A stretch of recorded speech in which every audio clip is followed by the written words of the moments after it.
Hello दोस्तों, आप सभी का स्वागत है मैथ मस्ती पर। दोस्तों, आज हम जो करने वाले हैं नेक्स्ट क्वेश्चन। आप यहां देख रहे हैं बिहार एसएससी और एसएससी जीडी। मैंने यूपी पुलिस के कोर्स में इस क्वेश्चन को पढ़ाने क्यों मुनासिब समझा। देखिए, यूपी पुलिस के एग्जाम में बहुत नॉर्मल लेवल के क्वेश्चन पूछे गए हैं, लेकिन मैं ये सोच रहा हूं कहीं मान लीजिए क्वेश्चन अच्छे लेवल का पूछ लिया तो क्या होगा। इसीलिए अब जो हम सेट बताने जा रहे हैं इसमें थोड़े लेवल को बढ़ा दिया गया है। ये स्पेशली मैंने क्वेश्चन पहले सेट किया था बिहार एसएससी और एसएससी जीडी के लिए, लेकिन आपके जितने भी प्रीवियस ईयर के क्वेश्चन को मैंने एनालिसिस कराया तो मैंने ये पाया कि मैथ के क्वेश्चन बहुत आसान पूछे गए थे। हम चाहते हैं आसान वाला तो पढ़ना ही था, लेकिन अब थोड़ा लेवल को बढ़ा के भी पढ़ लेना चाहिए, इसलिए मैं इस सेट को सॉल्व कर रहा हूं। तो देखिए आगे क्वेश्चन इसमें, हालांकि दो चार क्वेश्चन इसमें भी बहुत आसान है, लेकिन इसमें क्वेश्चन के लेवल बहुत अच्छे पूछे गए। ये सवाल ध्यान दीजिए। सवाल कहता है 9 और 36 का तृतीय अनुपाती। दोस्तों, जब तृतीय अनुपाती कहे ना, तो तृतीयानुपाती कहे तो आपको फॉर्मूला लगाना है बी स्क्वायर बट्टा ए। बी का मतलब है दूसरी संख्या, ए का मतलब है पहली संख्या। बी स्क्वायर बट्टा ए, स्क्वायर ना करके 36 गुना 36 दो बार लिख सकते हैं। यही 36 हुआ बी का मान, ए का मान 9 हो गया, बट्टा में 9 लिखिए। 9 चौक के 36, 36 दूना 72 दूना 144, ये 144 हो गया इसका तृतीयानुपाती। दोस्तों, इसी में आपसे पूछ सकता था मध्यानुपाती बताइए। तो मध्यानुपाती जब कहेगा मध्यानुपाती, तो इसके लिए फॉर्मूला लगता है रूट अंडर ए बी। अगर मध्यानुपाती कहता तो 9 और 36 का रूट अंडर ए बी कर देते, यानी हमें यहां सीधा सा निकल जाता 9 का वर्गमूल कितना 3 और 36 का 6, तो 36 18 हो जाता। ये हमारा आंसर हो जाता। अगर मध्य अनुपाती इसी दो संख्या का पूछता तो 18 होता। हमसे पूछा तृतीय अनुपाती तो बी स्क्वायर बट्टा ए। ये सारे जो है ना रेशियो एंड प्रोपोर्शन के सवाल थे। आ जाइए सवाल देखिए आगे, क्योंकि मैंने कह दिया है कि आज लेवल को ऊंचा कर दिया है मैंने, इसलिए इन क्वेश्चन को मैं पढ़ा रहा हूं। तो सवाल है कि ए और बी किसी काम को 120 दिन में पूरा कर सकते हैं, बी और सी इसे 150 दिन में कर सकते हैं, तथा ए और सी इसे 200 दिन में कर सकते हैं। बी अकेले उस काम का 2/5वां हिस्सा कितने दिन में पूरा कर पाएगा। सवाल कहता है ए और बी किसी काम को 120 दिन में कर सकते हैं। ए और बी भिड़ के करेगा, ए और बी तो कर देता है इस काम को 120 दिन में। उसके बाद है ये तो 120 दिन लगाता है। बी और सी 150 दिन, बी और सी करता है 150 दिन में। जरा गौर करिएगा। उसके बाद आगे है ए और सी, तो ए और सी जब मिलके करता है यही काम कर लेता है कितने दिन में 200 दिन में। तो सवाल हमसे ये कहता है बी अकेला उस कार्य का 2/5वां हिस्सा कितने दिन में पूरा करेगा। पहले टोटल काम तो हम जान ले, उसका 2/5वां काम हम जान जाएंगे। तो सबसे पहले इसका एलसीएम लीजिए। देखिए, अगर किसी संख्या के अंतिम में जीरो सब पर है तो जीरो को भूल जाइए एलसीएम एचसीएफ बनाते समय, और सोचिए 12 15 20 का एलसीएम कितना होगा 60। एक जीरो और दे दीजिए, जिस जीरो को भूल गए यहां पर उस जीरो को याद कर लीजिए। अब यहां पर बात जब आप करेंगे तो इनकी क्षमता होगी ए और बी मिलकर 120 दिन में 600 काम करता है। ये समझिए कि टोटल काम है जी, ये काम है जी 600 काम है। तो 120 दिन में 600 काम, तो 12 25 60 डेली 5 काम। 150 दिन में 600 काम तो डेली 4 काम, 150 से इसमें भाग दिए। ए और सी 200 दिन में 600 काम, तो 2 तिहाई 6, यानी डेली करेगा कितना काम, डेली करेगा 3 काम ए और सी। अब अगर जोड़ दें तो ए 2 बार, बी 2 बार, सी 2 बार, तो 2 कॉमन लेकर ए प्लस बी प्लस सी लिख सकते हैं, और ये कह सकते हैं 5 4 9 3 12 काम, तो 12 काम। अगर 2 से 12 को काट दे तो 6, यानी ए बी सी डेली 6 काम करेगा। दोस्तों, बी डेली अकेले कितना काम करेगा ये पता करिए, क्योंकि अकेले बी से करवाना है 2/5 भाग काम। तो जरा देखिए, टोटल 6 काम कर सकता है ए बी सी मिलकर डेली 6 काम। ए और सी अकेले 3 काम, 6 में से 3 घटाइए तो 3 काम बी करेगा डेली। बी डेली करेगा 3 काम, क्योंकि तीनों के काम में से ए और सी का काम घटा देंगे तो बी का काम बचेगा। 6 में से 3 घटा दिए 3, बी डेली 3 काम करता है।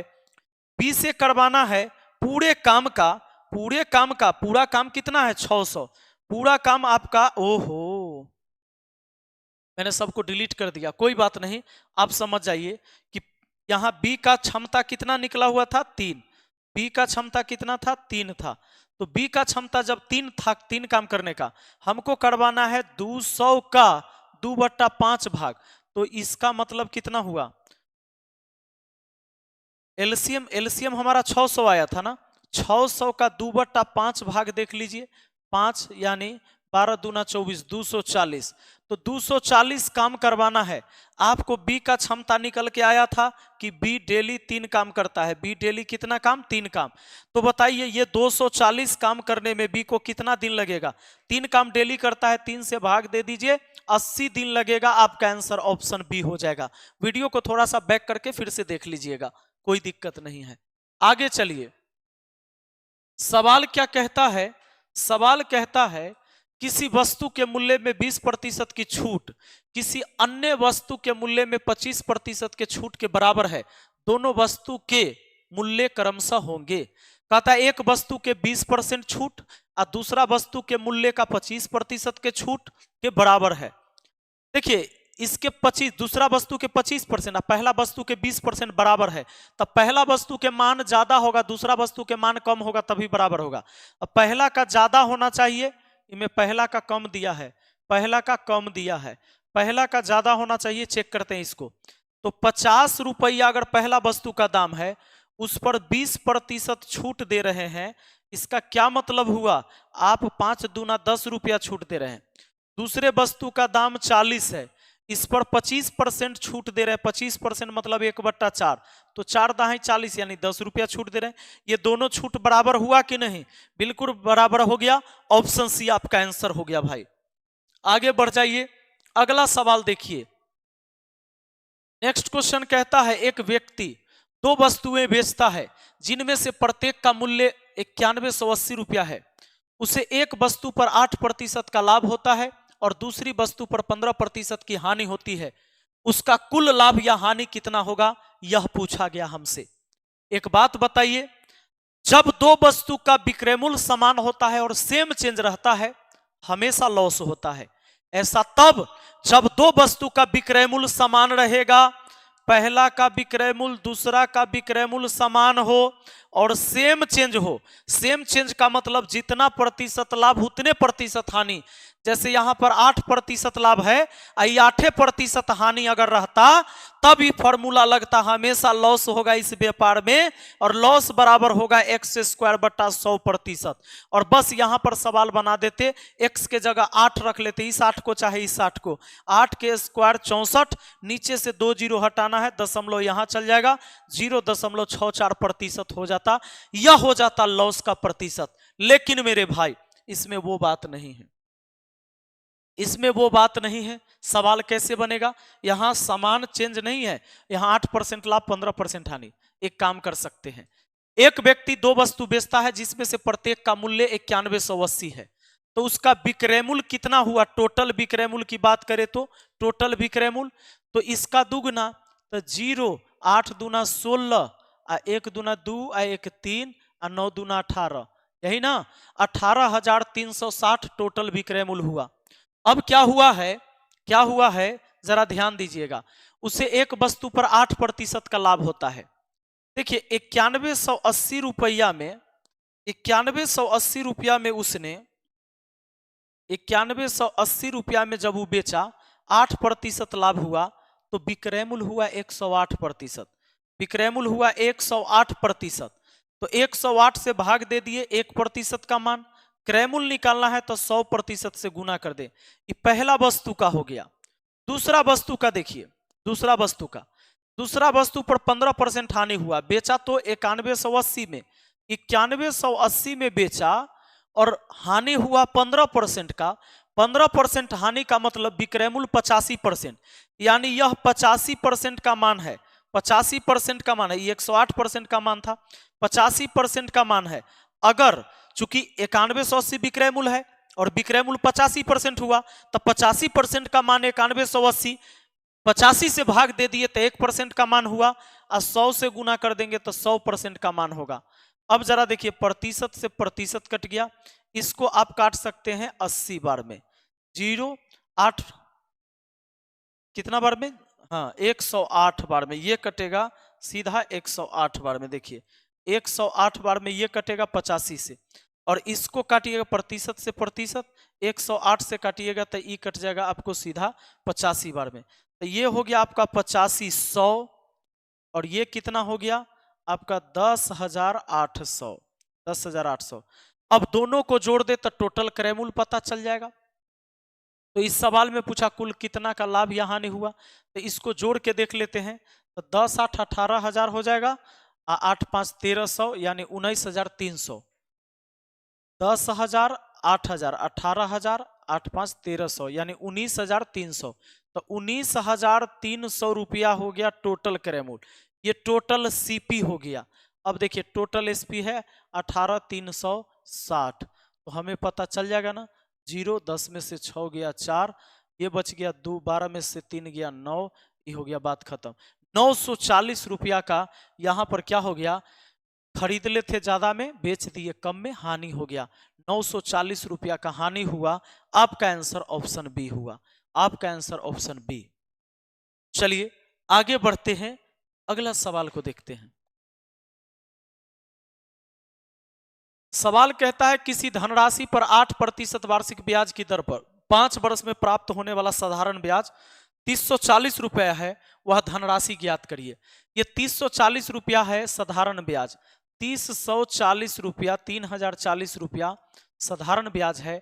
8% के दर से 5 साल में 8 × 40% ब्याज हुआ, यानी यह 40% का मान है, यह 40% का मान है। कहता है वह मूलधन बताइए, तो 100% का मान बताना होगा। प्रतिशत प्रतिशत कट गया, 0 से 0 कट गया, 4 से भाग देंगे तो कट जाएगा, 4 7 28, 4 6 24, ये 7600 रुपया हो गया आपका आंसर। 7600 ऑप्शन ए हो गया जी। आगे बढ़े, अगला सवाल देखिए जरा। अगला सवाल क्या कहता है, नेक्स्ट क्वेश्चन आपका है, वह बड़ी से बड़ी संख्या कौन सी है जिसे इतना इतना को विभाजित करने पर शेषफल 5 और 7 बचेगा। देखिए कभी भी कहे कि इतना और इतना में भाग देने पर कोई भी दो संख्या दे दे और उसमें शेष 5 और 6 बचे। कहता है एक ऐसा संख्या बताइए जिससे 2675 और 2320 को भाग देंगे उस संख्या से, तो शेष 5 और 6 बचना चाहिए। तो इसको पहले घटाइए, इसमें से इसको घटाइएगा, इसमें से इसको घटाइए, तो आ गया ये 2670। अगला इसको घटाइए तो 2300 कितना आ गया, 20 में से 6 गया 14, है ना, 2314। अब इसका अंतर देख लीजिए कितना का रहा है, 0 में से 10 में से 4 गया तो 6, ये बच गया 6 में से 1 गया 5, ठीक है, 6 में से 3 गया 3, बात खत्म। डिफरेंस आया 356। इस 356 को इसमें से जो काट देगा वही आंसर हो जाएगा।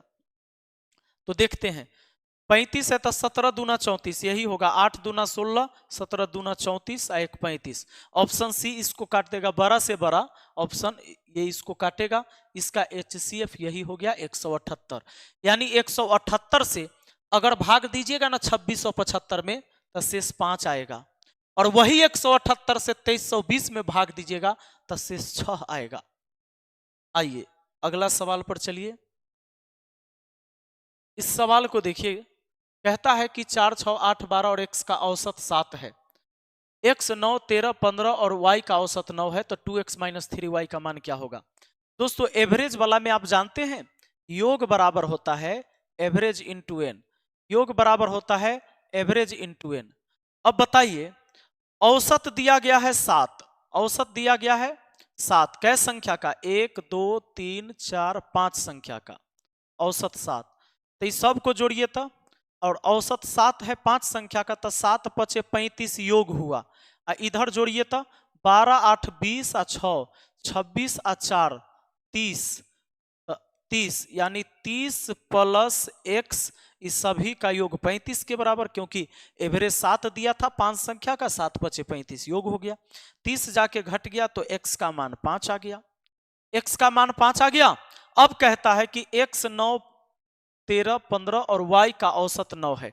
तो x के जगह तब 5 भी तो बोल सकते हैं, 5 बोल सकते हैं और इनका औसत 9 है।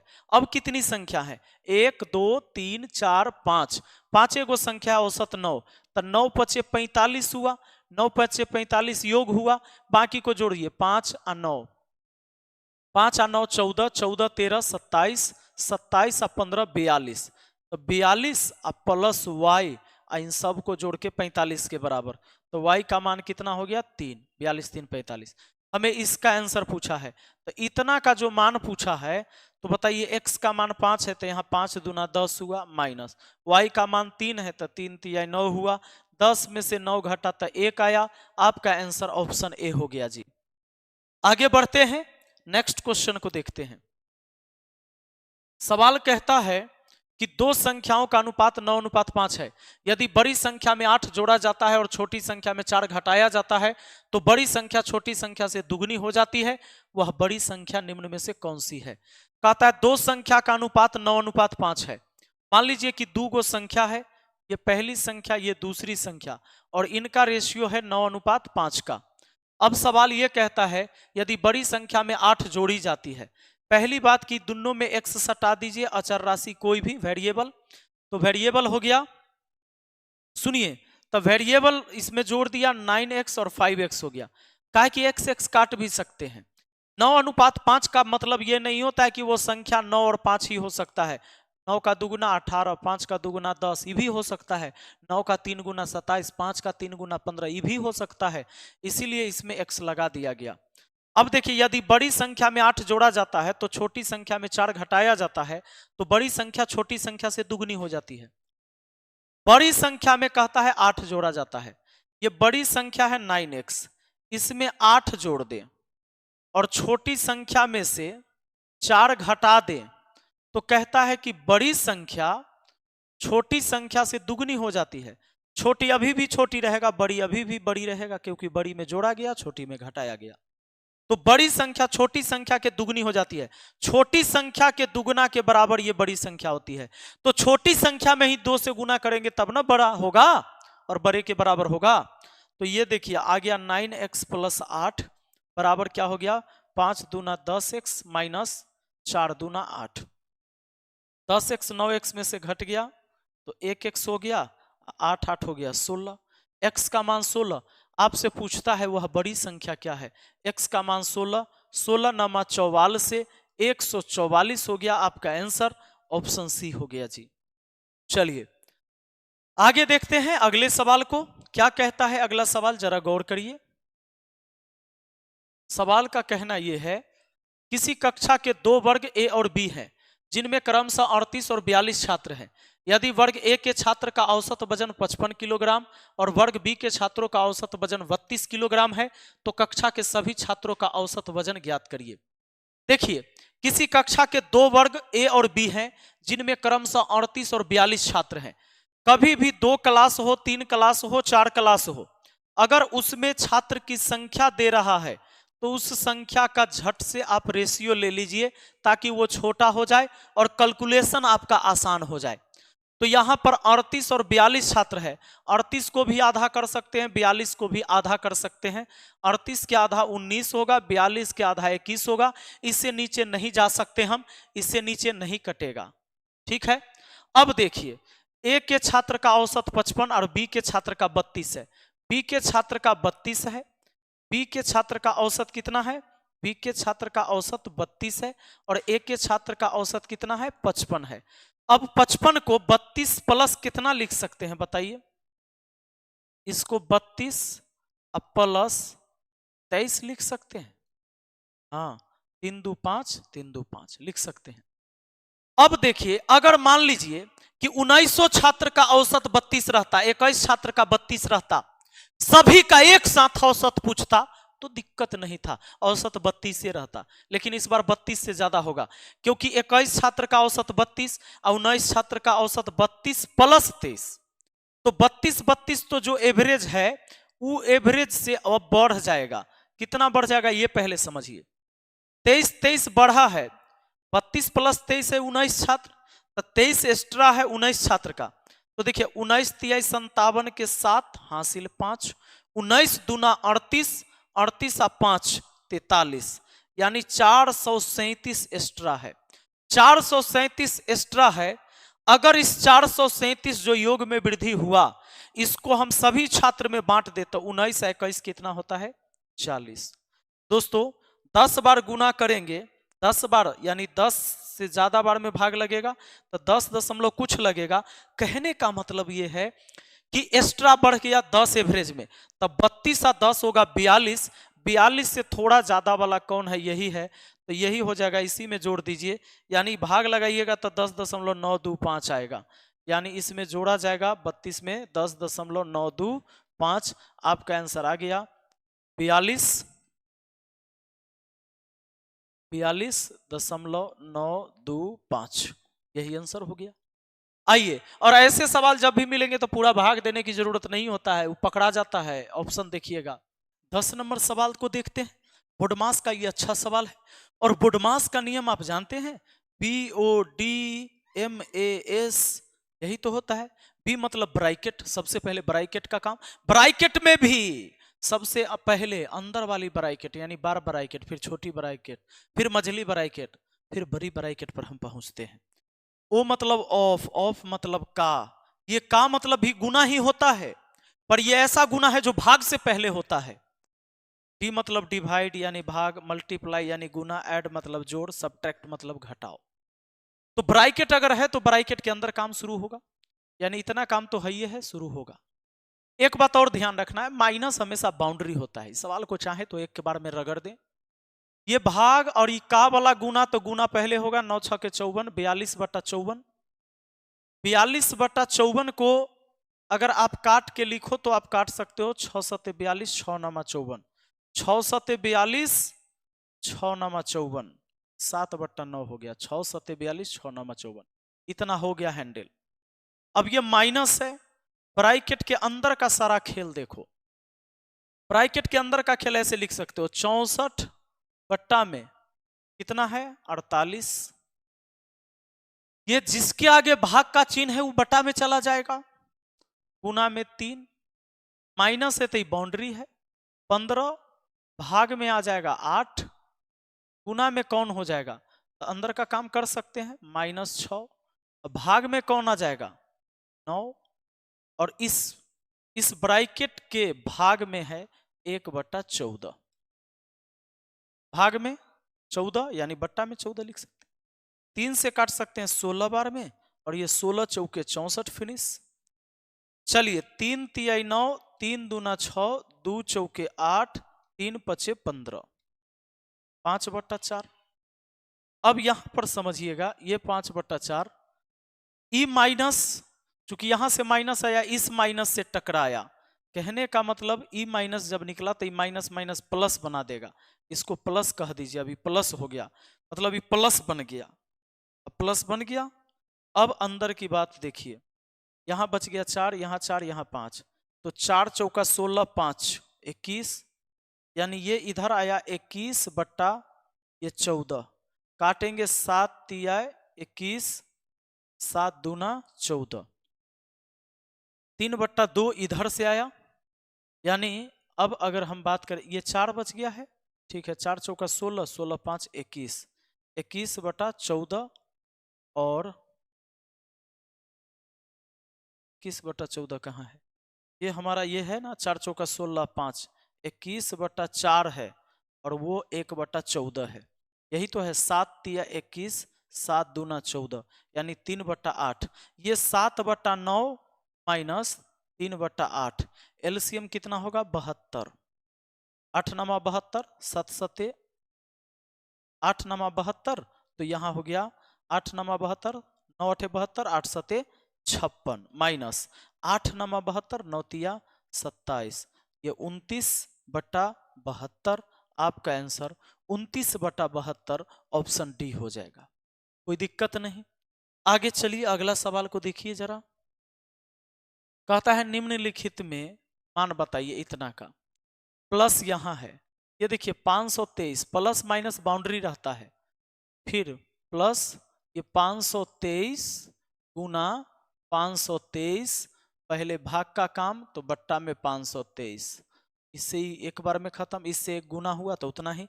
523 और 523 जोड़ेंगे 1046, आपका आंसर हो जाएगा ऑप्शन सी हो जाएगा। आगे देखिए आगे क्या कहता है। अगला सवाल हमारा यह है कि एक निश्चित धनराशि पर x% वार्षिक साधारण ब्याज की दर से 3 वर्ष में प्राप्त मिश्र धन 5472 रुपया है और समान राशि पर समान साधारण ब्याज की दर से 7.5 वर्ष में प्राप्त मिश्र धन 6930 रुपया है, तो x का मान क्या है। हमें यह कहा कि 3 वर्ष में इतना और 7.5 वर्ष में इतना, तो 3 साल और 7.5 साल में 4.5 साल का अंतर है। 4.5 साल यानी 9/2 ईयर का अंतर है, यानी इतना ईयर में कितना हो गया ब्याज, ये देखिए।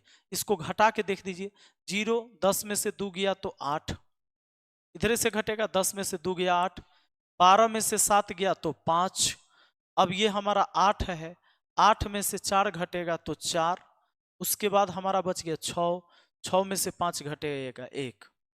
अब बताइए 8 5 13 4 17 1 18, 9 से काट दें, 9 से काट दें, 9 1 कम 9, शेष बचा 5, 5 पर 5 55, 9 छक्के 54, शेष बच गया हमारा 1, 9 दूना 18। अब ये 2 जाके गुना हो जाएगा, तो ये हमारा निकल गया 1 ईयर का। 1 ईयर का निकालना है तो इतना से भाग दे दिए, तो 1 ईयर का यानी 2 से, तो 2 दूना 4, 16 दूना 32, 1 33, सॉरी 16 दूना 32, सीधा 16 दूना कितना हो गया 32 हो गया, यानी इतना रुपया 1 साल का ब्याज हो गया। सवाल कहता है x का मान क्या होगा, यानी रेट पूछा है, क्योंकि धनराशि x% वार्षिक साधारण ब्याज की दर पर दिया गया था। इसका मतलब है, अब एक बात बताइए, ये 3 साल में 5472 हुआ है ना, 5472 जो हुआ 3 साल में, 1 साल का ब्याज है 324, तो 3 साल का ब्याज 3 तिहाई 972, 972 3 साल का हो जाएगा ब्याज। तो मूलधन निकल गया, क्योंकि 3 साल का मिश्र धन है, उसमें से 3 साल का ब्याज घटा दे, तो 72 में से 72 घट गया तो 00, और 9 से 9 छक्के 54, 9 पचे 45, यानी 4500 हो गया मूलधन। 4500 रुपया मूलधन हो गया। आपसे पूछता है ब्याज की दर, तो 1 साल का ब्याज है 324 रुपया। 1 साल के ब्याज को प्रतिशत में ले आएंगे तो 1 वर्ष का परसेंटेज ब्याज दर ही होता है।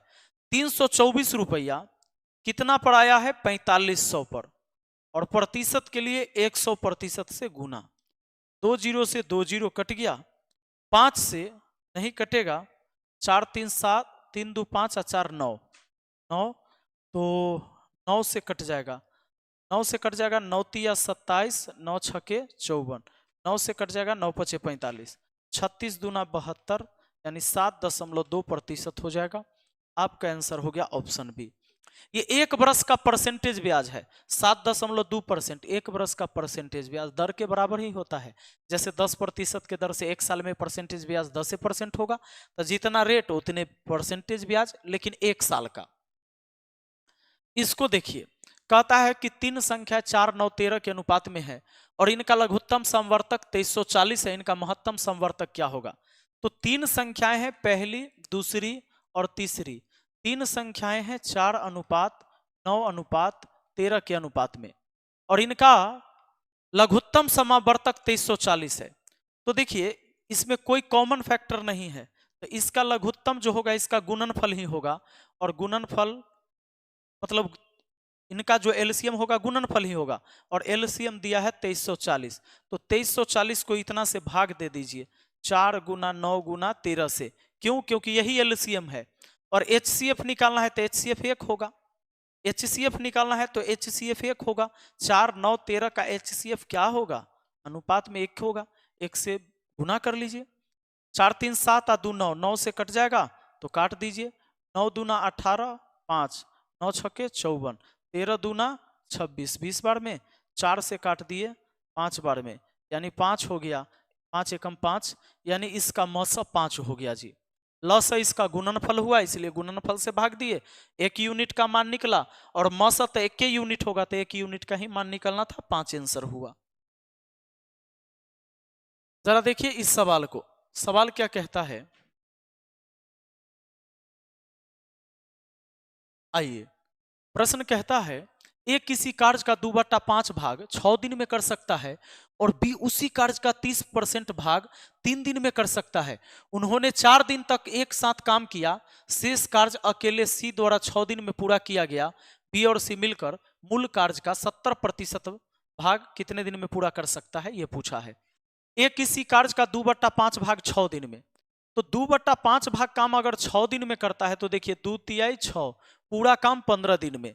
ए को अगर अकेले लगाइएगा तो पूरा काम 15 दिन में निपटा देगा। बी उसी कार्य का 30% भाग 3 दिन में, 30% का मतलब है 3/10 भाग काम, और वो भी बोला 3 दिन में। 3 से 3 खत्म हो गया एक बार में, यानी 10 से कम 10, 10 दिन हुआ। पूरा काम बी को करने में लगेगा 10 दिन। बी को करने में लगेगा कितना दिन, 10 दिन। बी को करने में लगेगा 10 दिन। अब कहता है एक बात और समझिए, उन्होंने 3 दिन तक एक साथ काम किया, शेष कार्य अकेले सी द्वारा 6 दिन में पूरा किया गया। शेष कार्य उन्होंने 4 दिन तक एक साथ काम किया। सोचिए ए और बी किसी काम को 15 और 10 दिन में कर सकता है, उन्होंने 4 दिन साथ में काम किया। जब दो व्यक्ति मिलकर काम करे तो एक दिन में ए प्लस बी बट्टा ए बी भाग काम करता है, याद रखिएगा। और दो व्यक्ति मिलकर करे किसी काम को तो कितने दिन में करेगा, तो ए बी बट्टा ए प्लस बी दिन में करता है। यानी पार्ट का उल्टा डे और डे का उल्टा पार्ट होता है, भाग का उल्टा दिन, दिन का उल्टा भाग होता है। तो अगर इन दोनों ने 4 दिन किया है तो 4 दिन में देख लेते हैं कितना काम किया। एक दिन में करेगा 15, 10 जोड़ लीजिए 25, नीचा में गुना करके लिखिए 15 गुना 10, ये एक दिन का काम। 4 दिन किया तो 4 से गुना, तो 4 दिन में कितना किया, 5 तिये 15, 5 25, 5 दूना 10,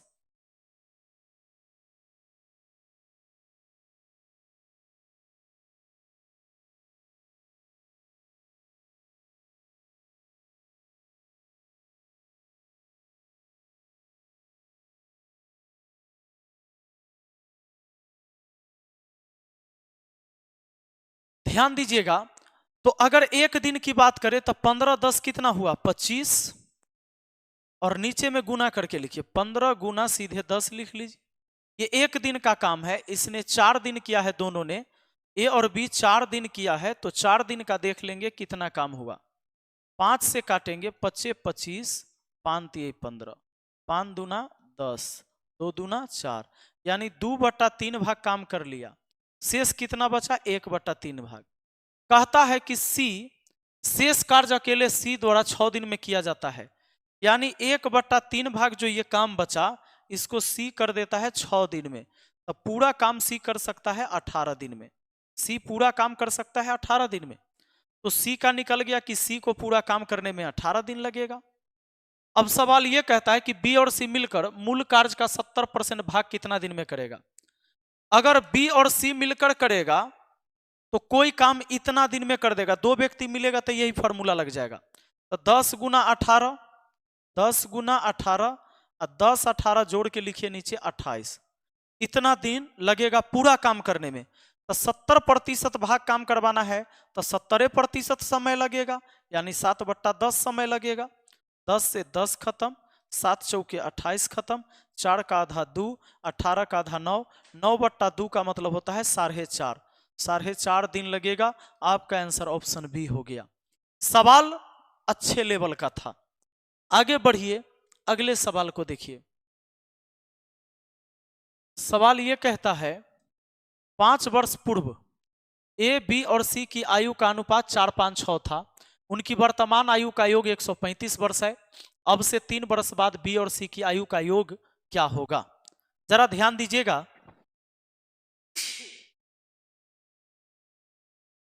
तो इस सवाल में ए बी सी की आयु का अनुपात 4:5:6 था।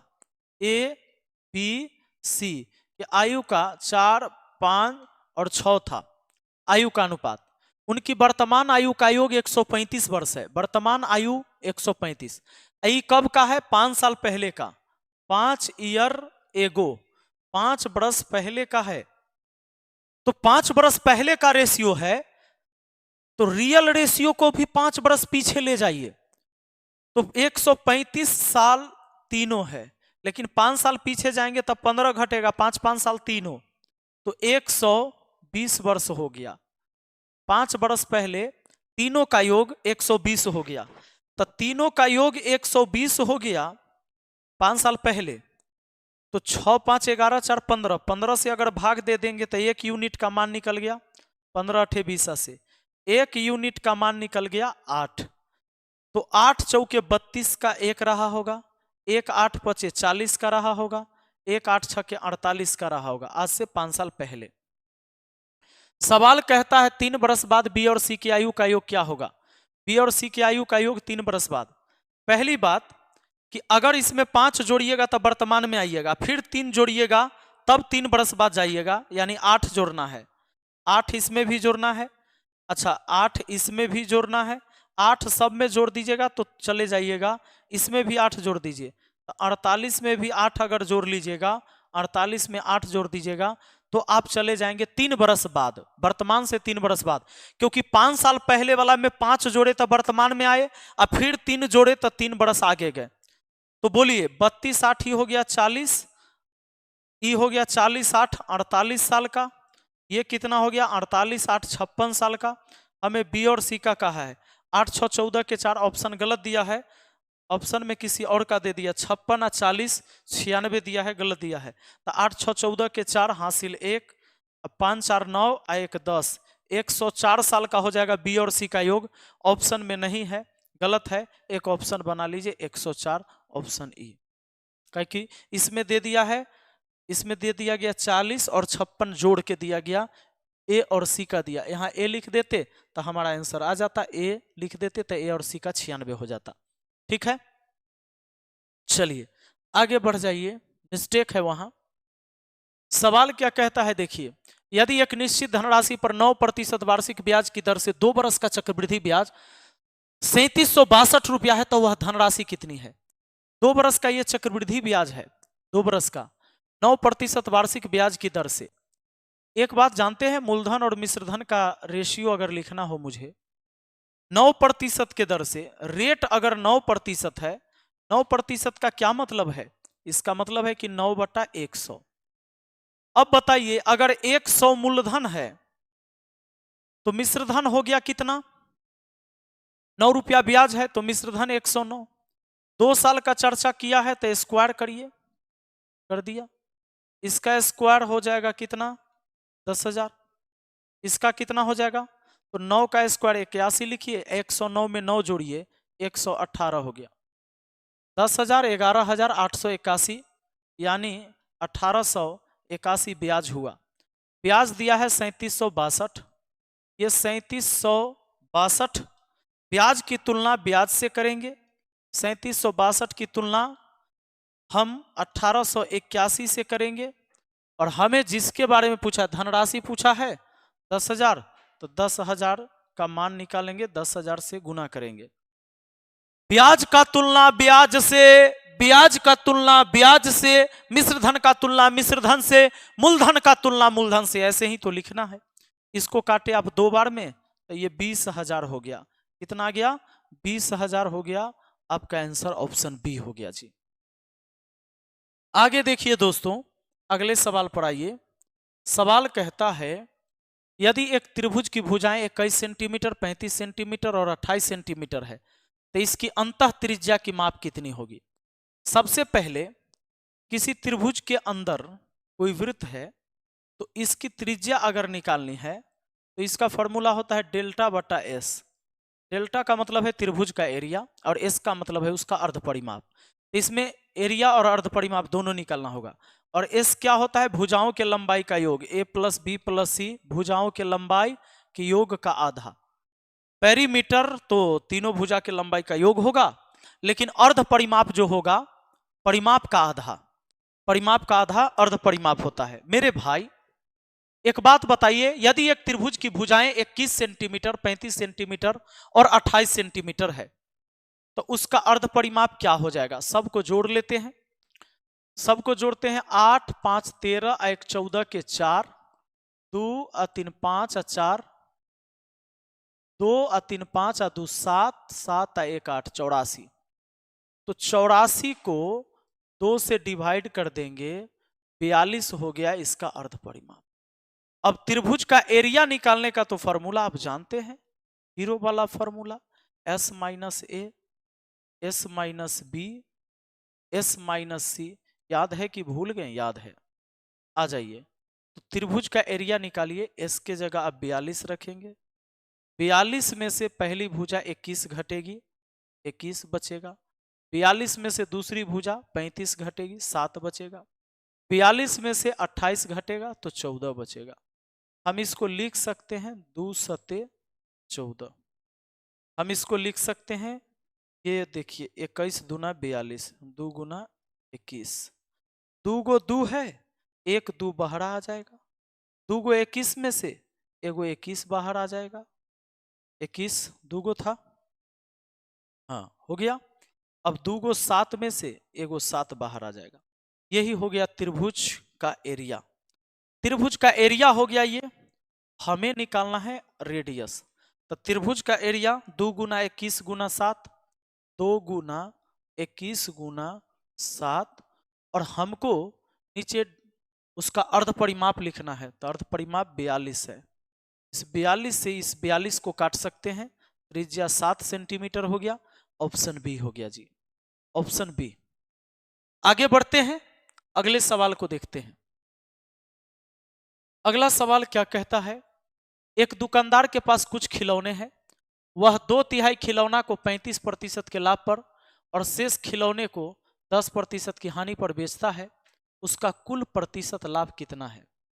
कहता है एक दुकानदार के पास कुछ खिलौने हैं, वह 2/3 खिलौना को 35% के लाभ पर, 2/3 खिलौना को 35% के लाभ पर, कोई भी खिलौना हो सकता है, मान लीजिए कि वो 100 गो खिलौना है, खिलौना 100 है, ये 100 खिलौना में से कहता है 2/3, तो 2/3 मतलब कितना? 2/3 इसका, अच्छा 2/3 कहा गया, तो ऐसा कुछ लीजिए ना जो कटने वाला हो। कहला हम लेंगे 100, 100 नहीं लेंगे। 2/3 अगर कहता है, मान लीजिए हम 12 गो ले लेते हैं। 2/3 खिलौना को, 2/3 खिलौना को, सवाल कहता है एक दुकानदार के पास कुछ खिलौने हैं, वह 2/3 खिलौना को 35% लाभ पर और शेष खिलौना को 10%। 35% का मान पहले कितना होता है ये बताइए?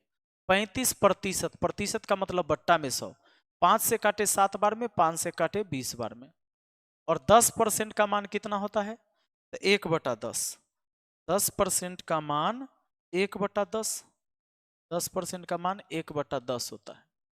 अब हम क्या करने वाले हैं ये देखिए, हम करने वाले हैं कि 2/3 खिलौना कहा ना, तो 2 और 3 से कटने वाला संख्या एक 6 होता है, लेकिन 6 को 20 और 10 के एलसीएम 60 से गुना कर देंगे। अब 60 से गुना कर देंगे तो हमें क्या होगा कि हमें दशमलव में जाने का झंझट नहीं रहेगा। मान लेते हैं कि वो टोटल 60 खिलौना है, 60 खिलौना में से 2/3 बेचना है पहले, तो इसका 2/3 कितना आएगा बताइए? 3 से 20 बार में, 20 दूना 40, 40 इधर हो गया तो 20 खिलौना इधर हो गया, 2/3 इधर तो 1/3 इधर। अब ये जो खिलौना है 35% लाभ पर 2/3 को और 10% हानि पर बेचना है, जो शेष बचा उसको, तो उसका कुल प्रतिशत लाभ। अब इसमें मूल्य तो नहीं पता है, तो मूल्य मान लीजिए कि 60 रुपया में खरीदा गया वो 60 खिलौना, 2/3 खिलौना यानी 40 रुपया का खिलौना बेचना है 35% पर, 1/3 जो बचा उसको बेचना है 10% हानि पर। तो 40 का 35%, 40 का 35% यानी 7/20 क्या होगा? लाभ होगा। तो लाभ होगा तो 40 का 7/20 भाग, मान लीजिए हर खिलौना 1-1 रुपया का है, तो 60 रुपया का टोटल था, 40 रुपया का खिलौना इधर बेचना है, 20 दूना 40, 7 दूना 14 का लाभ होगा। हानि कितना? 20 रुपया जो बचा हुआ है इसको 10% यानी 20 खिलौना जो 20 रुपया क्या है, 10% हानि पर 10% का मान 1/10, इसको काटिए 2 बार में, 2 रुपया की हानि, तो 14 में से 2 घटा दीजिए, कितना आया? 12। तो 12 के हानि आया टोटल कितना पर? टोटल 60 पर। अब प्रतिशत के लिए 100% से गुना, आप करिए 12 पचे 60, 5 से काटिए 20 बार में, 20% आपका आंसर हो गया। आंसर हो गया ऑप्शन ए। 60 खिलौना 60 रुपया का था, ऐसे मान लिया इसको, कोई दिक्कत नहीं था। सवाल कहता है एक कार के मूल्य में 25% की वृद्धि होने पर उसकी बिक्री 16% कम हो जाती है, कुल राजस्व पर पड़ने वाले प्रतिशत का प्रभाव ज्ञात करिए। कोई भी चीज पर लगातार 2 बार घटना घट जाए ना, तो ए बी फॉर्मूला लगा दीजिए। लगातार 2 बार घटना घटेगा, A B formula A plus B plus A B बटा 100, ये होता है ए बी फॉर्मूला का कमाल। तो ध्यान दीजिएगा, वृद्धि तो प्लस और कमी तो माइनस लिखना है।